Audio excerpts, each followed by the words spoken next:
Howdy folks, and welcome back to World of Tanks with the mighty Jingles. I'm back from America. I'm back from the land of deep-fried Oreo cookies and ice cream. You think I'm joking? Wait until you see my first Gnome versus Food video. Got a whole bunch of videos coming up over the course of the next couple of weeks from my trip to America, but I know you all come here for your tanks and your aircraft, so let's get started on my first post-USA visit World of Tanks video.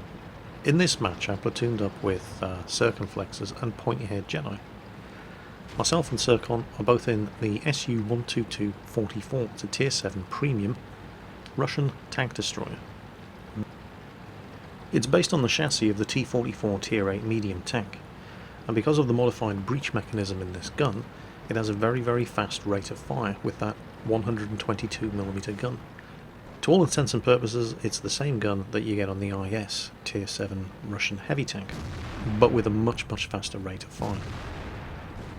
But this video isn't about the damage that you do and the kills that you get. This is about being in the right place at the right time. And oops, I very nearly drove Circumflexes off the road there in my haste to get this thing turned around.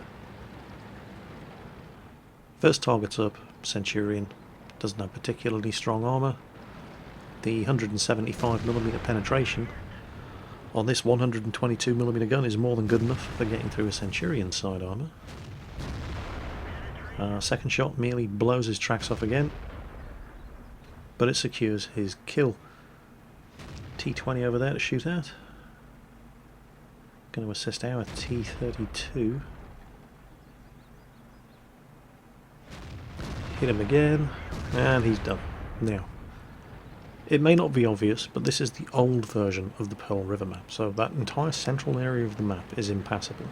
All the fighting takes place around the central hill, around the river and the hills to the south, and of particular note, the back road up to the northeast.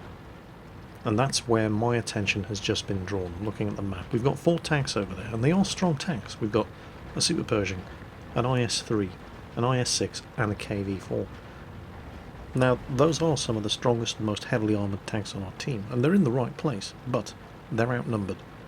And this position on the map is very easy, if you're outnumbered, despite the strength of the tanks, to get yourself outflanked and surrounded and shot at from all different sides, especially if the enemy managed to drive a wedge through the middle of you. And that is exactly what is happening here. It's exactly what I was afraid of, and it's exactly why I'm moving back. They've got a T-32, an IS-3 and an FCM-50T who are just about ready to roll around the rear of our KV-4 and IS-3 until I appear. I bounce a shot from the T-32, take a hit from the FCM, here comes the IS-3 to join the party as well, put one into him, and then back off. All I need to do now is be here and not die. We've got the KV-4 covering the back corner on the left. The Super Pershing has managed to stay alive on the high ground to the right, and I'm now covering the middle. If they come around and try to shoot the KV-4, I'm going to shoot them. Now, I'm certainly not saying that I've single-handedly saved the situation here. I didn't, but turning up when I did paused those 3 heavy tanks coming up the middle, which is going to allow the IS-6 and the IS-3 to kill that Black Prince, and suddenly we just turned the tables on these enemy tanks. If these guys had been a little bit more aggressive, if I'd arrived just a little bit later, this could have been a very nasty situation. But instead, they were about to encircle our heavies, and now our heavies have encircled them, and suddenly the FCM-50T is the only one left. And it was largely due to me arriving at the exact right moment to prevent those 3 Tier 8 heavy tanks from getting around the rear of our Tier 8 heavy tanks. And our Tier 8 heavy tanks did exactly the right thing, took full advantage of the delay that I gave them, that little bit of breathing space, and turned the tables on the enemy tanks. So, right place, right time. Didn't actually do an awful lot of damage myself, but if I hadn't been there, this battle could have ended very differently. The 3 enemy Tier 8 heavies were in exactly the right position to sweep around and encircle and come to the aid of their own Black Prince, who was holding the back corner, and wipe out our Tier 8 heavies, but they couldn't do it. Without turning their back on an SU-122-44. I didn't have to kill them, I just had to be there and not die. And the threat of the damage that I could have done to them from that position was enough. That's all it took. They saw me, they hesitated, our team took advantage of it, they died. Right place, right time. Unfortunately, you don't get an awful lot of XP and credits for being in the right place at the right time, not directly, but you get more XP and credits for winning than you do for losing, and if I hadn't turned up and been where I was at the time that I was, we may have lost this match. The other guys that we had around that corner were good players. They wouldn't necessarily have lost if I hadn't arrived when I had, but they would have taken a hell of a lot more damage. But the outcome of this match wouldn't have been nearly as clear-cut. And that's the thing about World of Tanks. It's not all about the damage that you do. It's a game of maneuver warfare. It's a game of dominating the map features. And that was a perfect example of how much effect you can have, even without doing that much direct damage, by dominating the map. Being in the right place at the right time. Next up, it's a couple of matches that I played with Eddie, my faithful but incompetent camera minion. If you've ever watched any of my museum visit videos, you'll have probably seen Eddie. Eddie likes driving the mid-tiers. He's a Joe average player. You know, he's not especially good, he's certainly not especially bad. He's got his own YouTube channel. Link in the video description down below. Every time I pimp him out, he seems to gain another 1,000 subscribers, so Eddie, you're welcome. He's in his KV-1S up there, I'm in my M6. Eddie likes the tanks that are easy to drive. And, you know, there's nothing wrong with that. He loves his KV-1S, he loves his KV-1. I'm driving the M6 rather than the KV-1S, because while I like the KV-1S, I think that the M6 is very underappreciated and underfeared. People see a KV-1S and they pay it a lot more respect than an M6, because the M6 doesn't have that big gun. Same with the KV-2.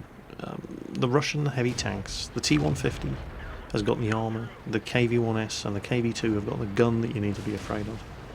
People really don't respect the M6. And you should, because the M6 is a very, very good Tier 6 heavy tank.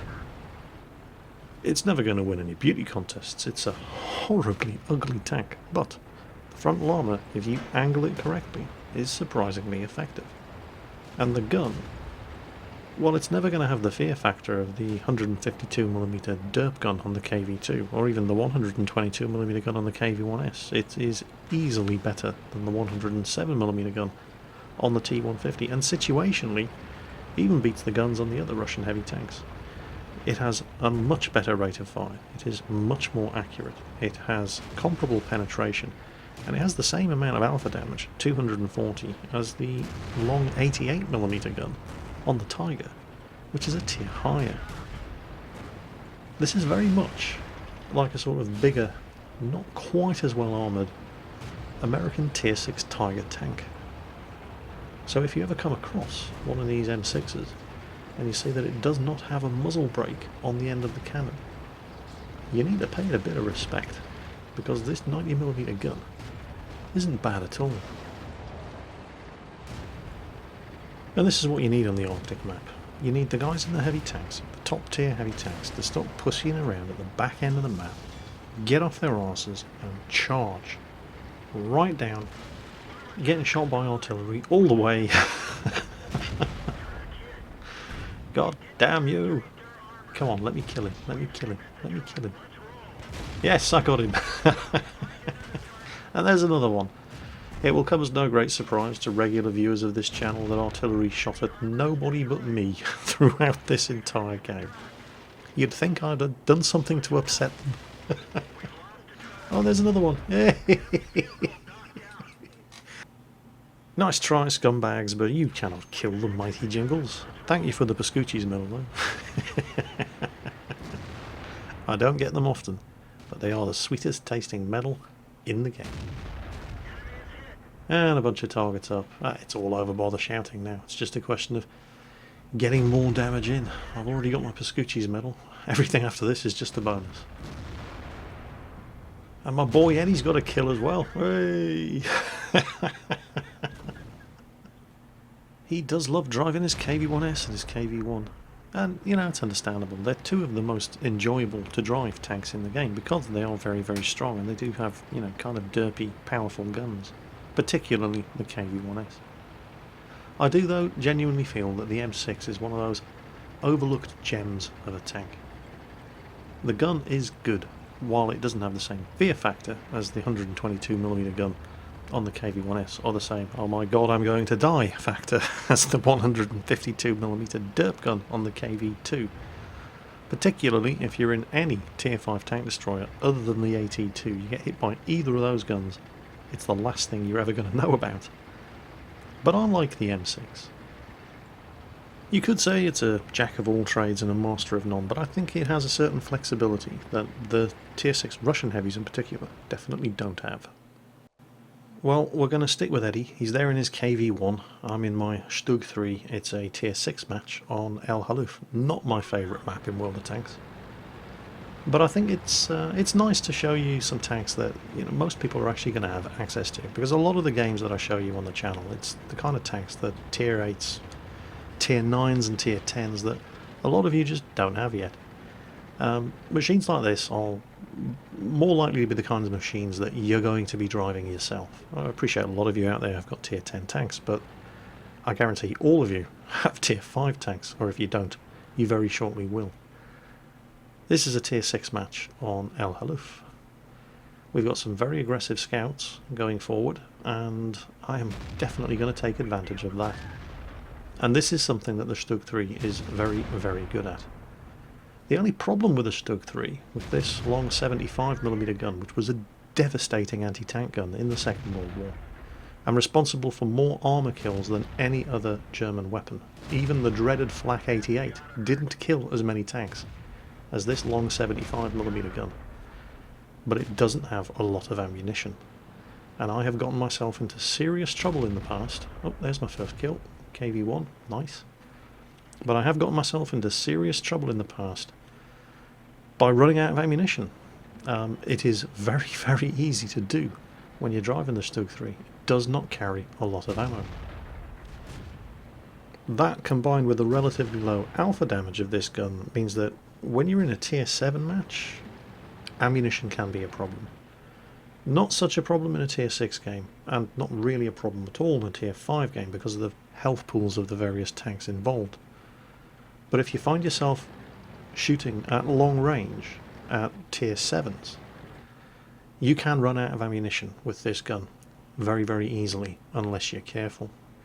Now, Eddie has headed up to the heavy tank corner in his KV-1 because he's a good boy. But very shortly he's going to need some backup.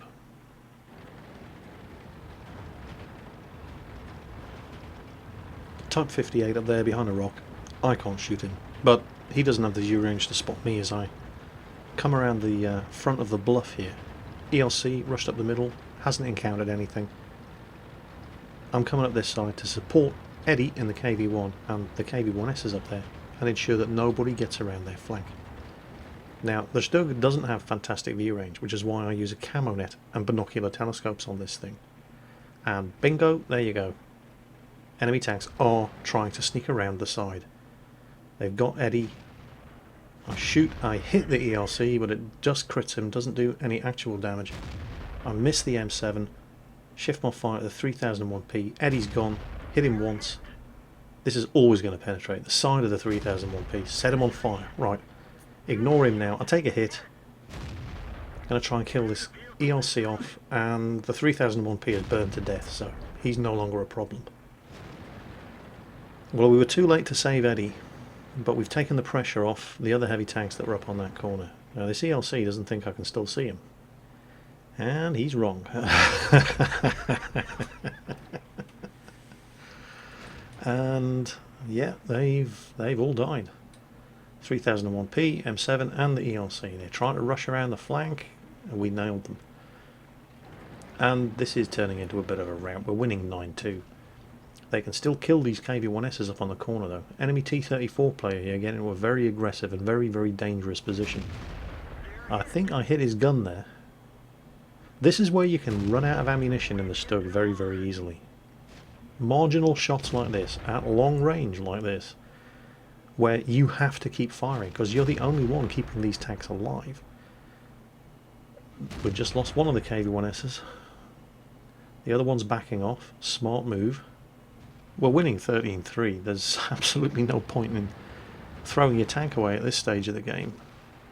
Make them come to us. He's teasing them out into my line of fire. I don't know if he's doing it on purpose, but I'm not complaining because I'm getting more damage in on this T-34. Even though most of my shots are missing, there isn't an awful lot of this T-34 to shoot at. Teased the T-150 out. The T-150 died in a hail of fire. The T-34 is about to go down. I'm not going to get shots at him from here, but now he's got two KV-1Ss shooting at him. He's got tanks coming around behind him. He's finished. T-34 did a reasonably good job up there. He made himself a difficult target to hit, but he should never have been there in the first place, not on this map. He's a fast, manoeuvrable dogfighter of a medium tank, and backing yourself into a corner like that is just a waste of the capabilities of the tank. And that's why we won that one, because the enemy team just didn't put the right tanks in the right positions, which happens all too often in mid-tier games. Unfortunately for Eddie, he didn't exactly cover himself in glory with that one. Got himself surrounded and outflanked. I arrived just a little bit too late to help him. But his loss was my gain. I do abuse him. And, well, anyway, there you go. Random acts of violence, mostly featuring my mate Eddie, my faithful, loyal, but incompetent camera minion. Now that I'm back from the USA, a nice casual and relaxed episode of Random Acts of Violence for you. Plenty more of these to come. As always, take care on that battlefield, folks, and I'll catch you next time.